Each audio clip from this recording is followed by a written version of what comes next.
Jesus wants to spend some time.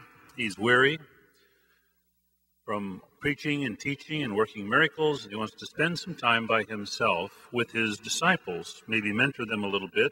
They go to a deserted place, and there they are, the crowd. And Jesus looks at them, and he sets aside his agenda to do what a shepherd would do, to tend his flock, because they were like sheep without a flock.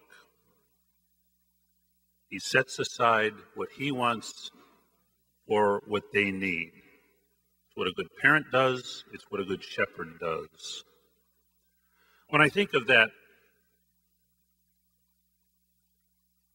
state of shepherd without a sheep, I think it should make us feel good because we are the sheep of this age. And it is Christ who comes to minister to us the way he did them.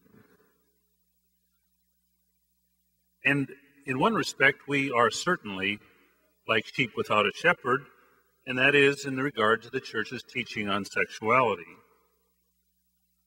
It is something that priests, in spite of the fact that people say that the Catholic Church is fixated on sex, we really haven't talked about it that much for the last 50 years, or at least since Humanae Vitae in 68.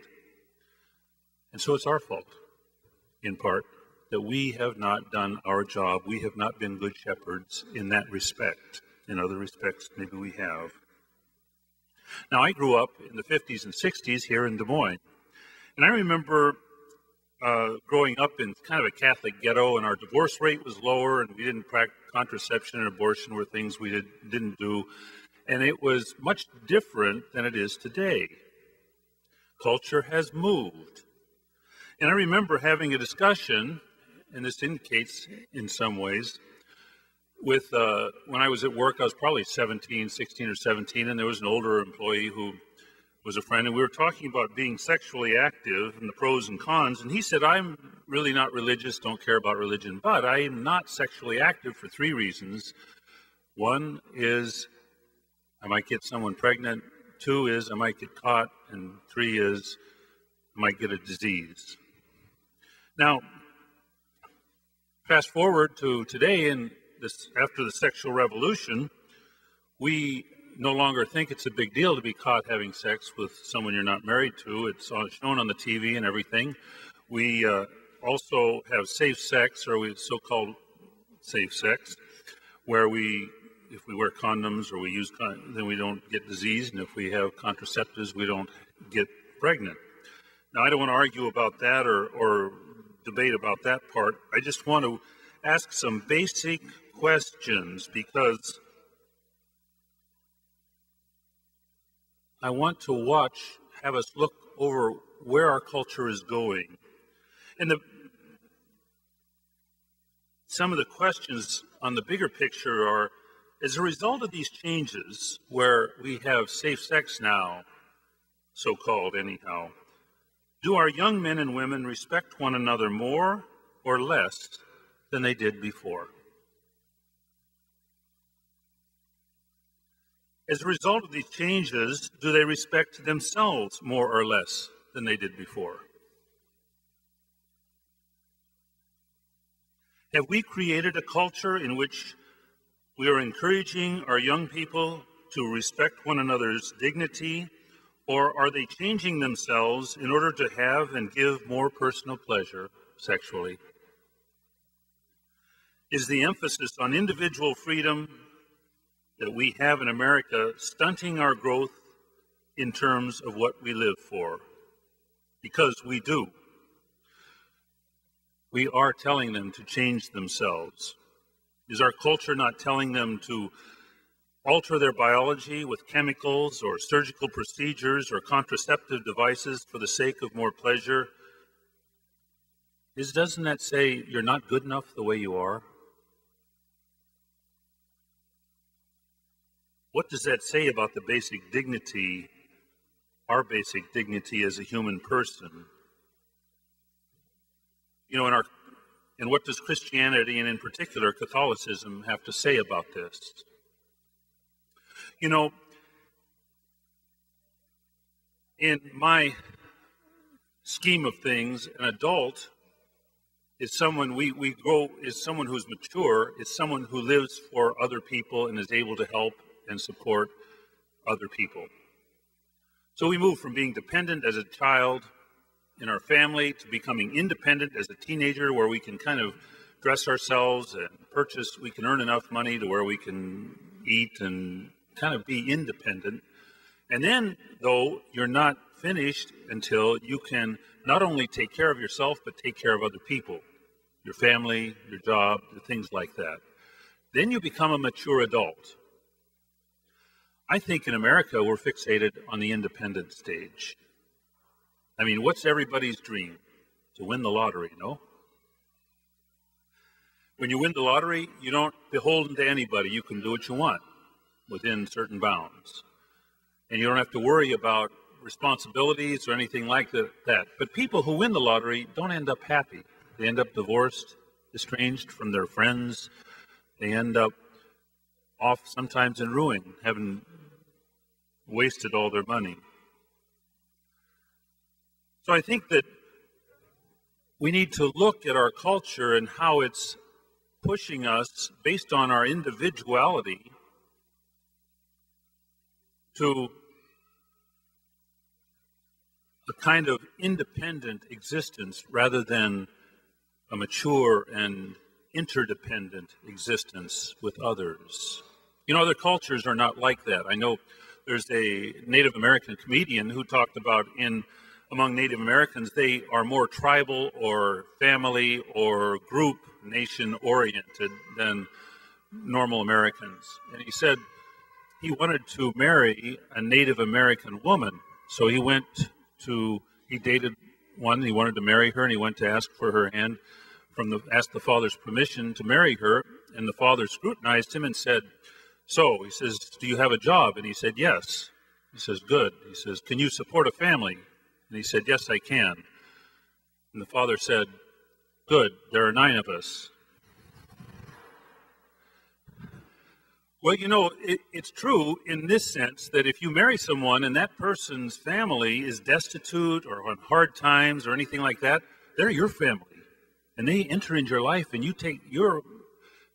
have a responsibility, and whether you like it or not, to help them. That's kind of reality. Now, we try to avoid that, maybe, but I think it's reality. In his book, Love and Responsibility, Karol Wojtyła, subsequently John Paul II, Pope John Paul II, states the principle that he calls the personalistic norm. It says that a human person may never be used as a means to an end. Only things may be used. He does an analysis of the word to use. And he says you use things, you never use a person. That means that a person's dignity, his or her freedom, the image of God in that person must always be respected totally. Now, there are a lot of consequences that flow from that, and I would say that we use people all the time, sexually, politically, economically, in many different respects, and that's only a sign that we are fallen. It's why we have confession. It's not right. We should never use another person, and we should strive throughout our life to respect other people, their dignity, their freedom, their image of God. That's part of the consequences. And in looking at the sexual consequences, John Paul comes to the conclusion that only in marriage, in the context of a lifelong commitment, is one able to say, I accept you completely as you are, strengths and weaknesses, including your fertility. Including your fertility. If you love someone totally and you say to them, I love you totally except for your fertility, is that a big deal? Of course it is. That's not total acceptance. And that's what contraception does.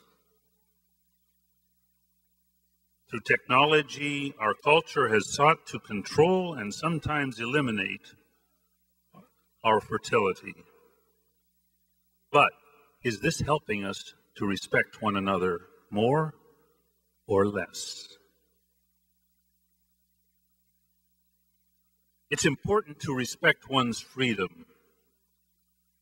The capacity for freedom is what, or the capacity for giving is what John Paul defines freedom. It's the capacity to give of oneself, to make a commitment. You give yourself freely, but you must do that also respecting the recipient.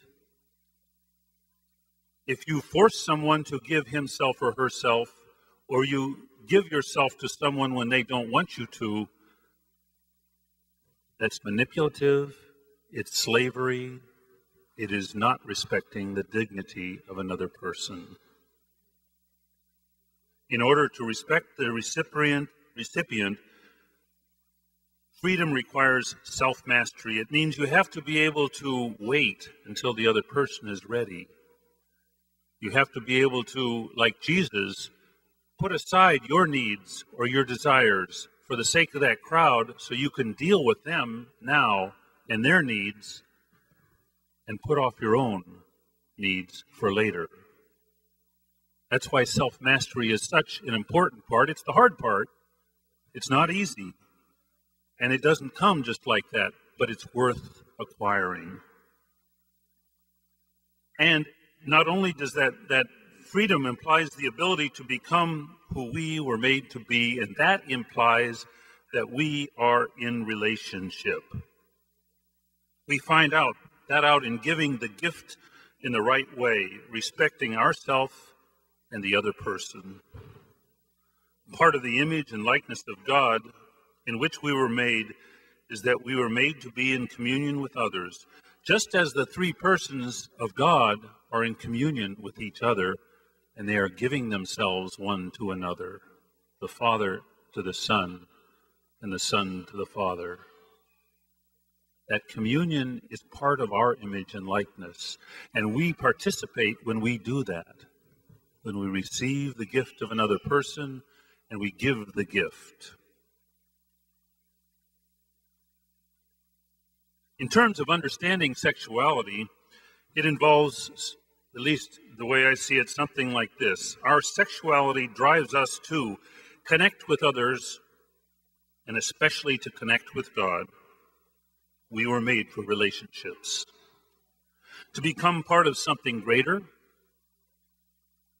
whether that's a family, a parish, a church, Drake University, the Boy Scouts, whatever it is, we are driven to become part of something greater, and then to give ourselves to that something greater. That gives our lives meaning, to pour ourselves out for that something greater, and then to be fruitful or life-giving in that gift of self, to be generative. And it's true even of celibates. I have a very strong paternalistic drive, and I satisfy that in large part by being a prefect on the floor with 20 and 21-year-olds and trying to help them to discern their vocation. It's a very privileged and very important job, as I see it, but it's a way that I can give myself. So even as whether you're celibate or whether you're married, this is important part of sexuality. Once again, to connect with others, especially with God, to become part of something greater, to give yourself to that something greater, and to be generative. Only when we remain open to these ends do we bring our sexuality to fulfillment. It's part of the grand scheme of becoming adult, mature Christians who are giving their lives for others. Sexuality is not about my pleasure, and it's not about taking, it's about giving, the gift of self in the context of the Christian commitment. It is what Jesus showed us in this gospel today. It is what Jesus said at the Last Supper when he said, "Take and eat. This is my body, which will be given up for you." And then he went and he gave himself up for us. We are called to follow him. It is our destiny as Christians to give of ourselves however we can.